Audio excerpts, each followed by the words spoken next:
SHRI SAI SATCHARITA, Chapter 21. Title: Stories of V.H. Thakur, Anantrao Patankar, and Pandharpur Pleader.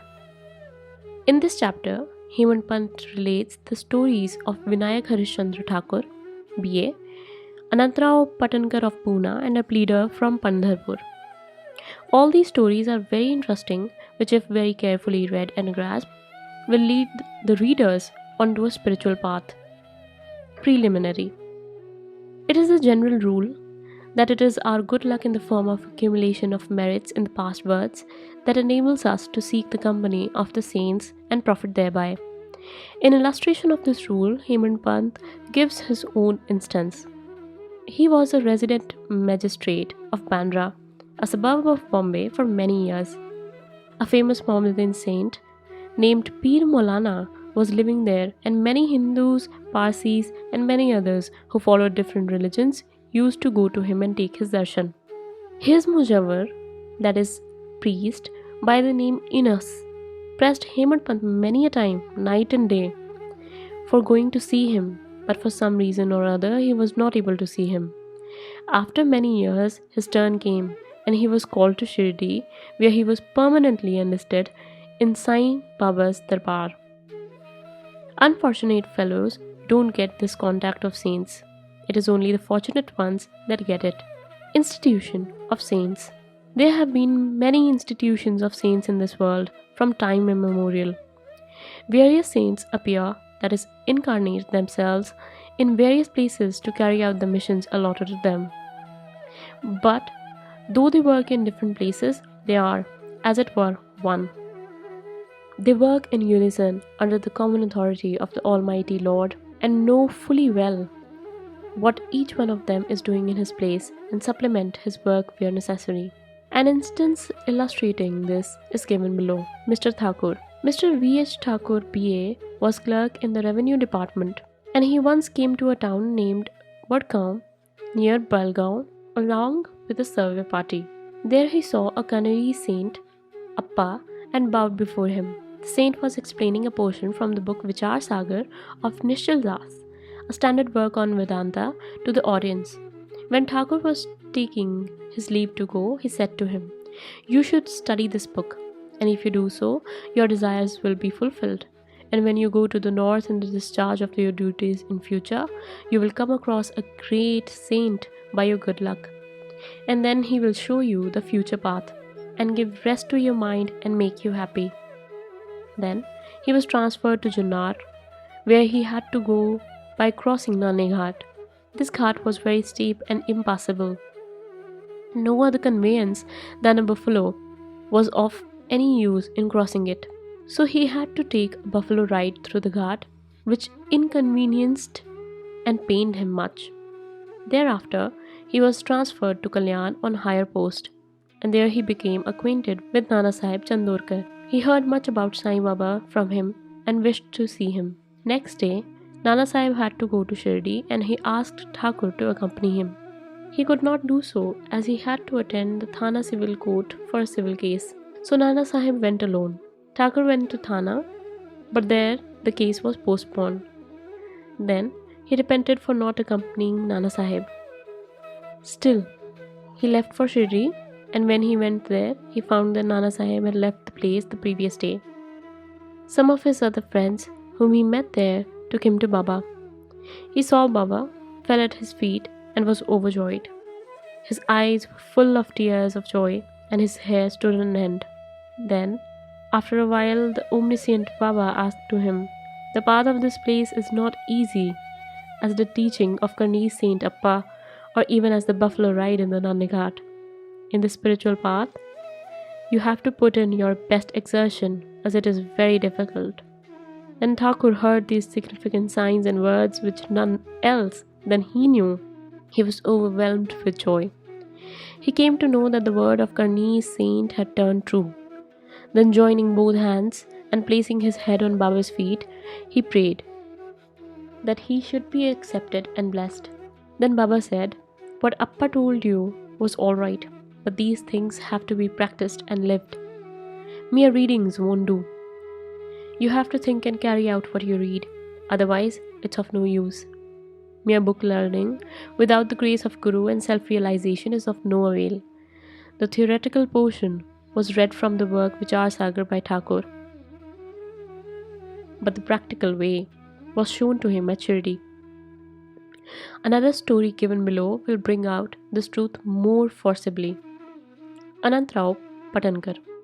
One gentleman from Poona by the name Anantrao Patankar wished to see Baba. He came to Shirdi and took Baba's darshan. His eyes were appeased. He was much pleased.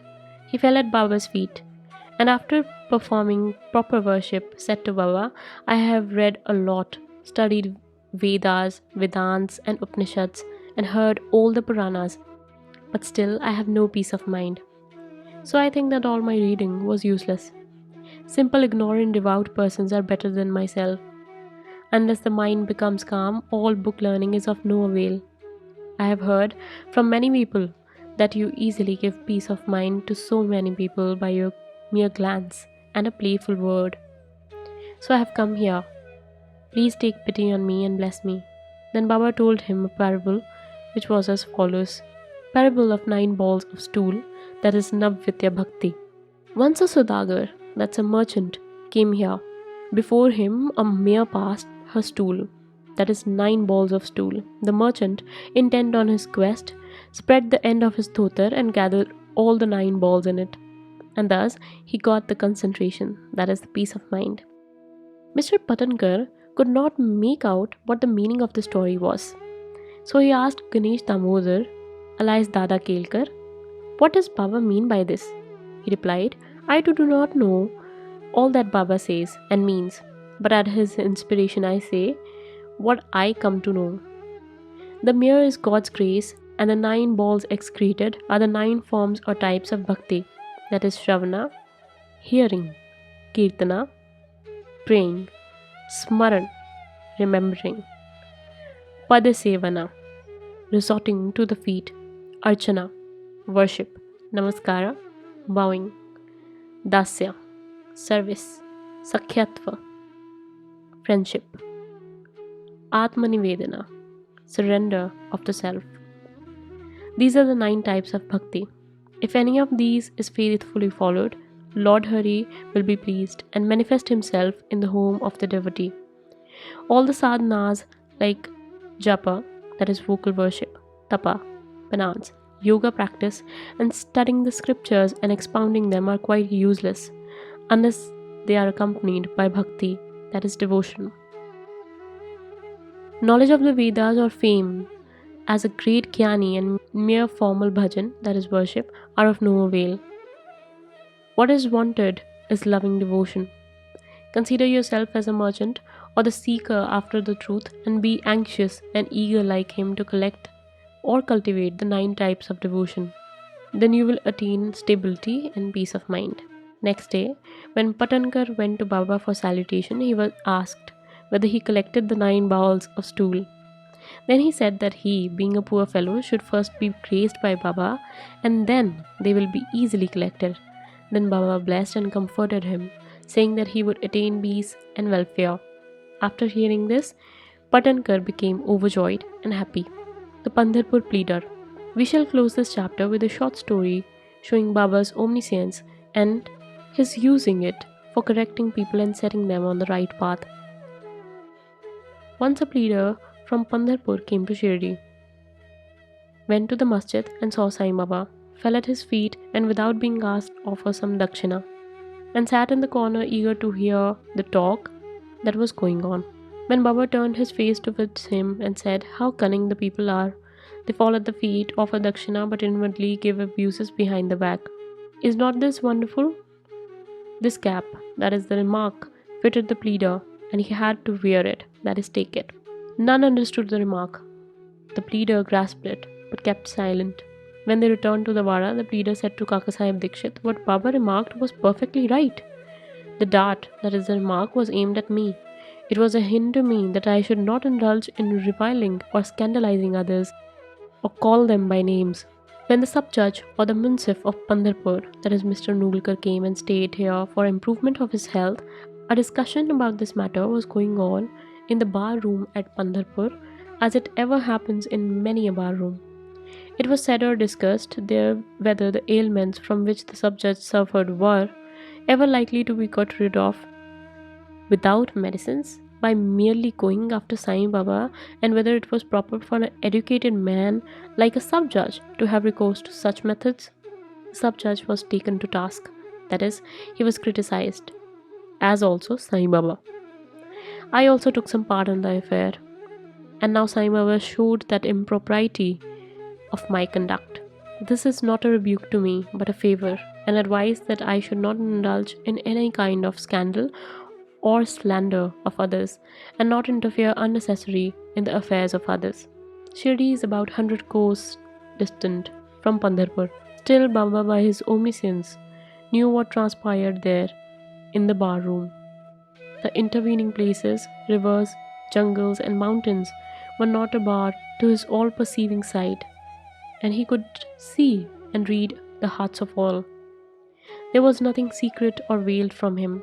Everything, far or near, was plain and clear to him, as broad as daylight. Let a man be far or near, he cannot avoid the all-pervading gaze of Sai Baba. From this incident, the pleader took the lesson that he should never speak ill of others, nor unnecessarily criticize them. This, his evil tendency, was completely got rid of, and he was set on a right path. Though the story refers to the pleader, still it is applicable to all. All should therefore take this lesson to the heart and profit thereby. Sai Baba's greatness is unfathomable, so are his wonderful leelas. His life is also such, for he is Par Brahma, Lord God incarnate. Bow to SHRI Sai, peace be to all. Om Sai Ram.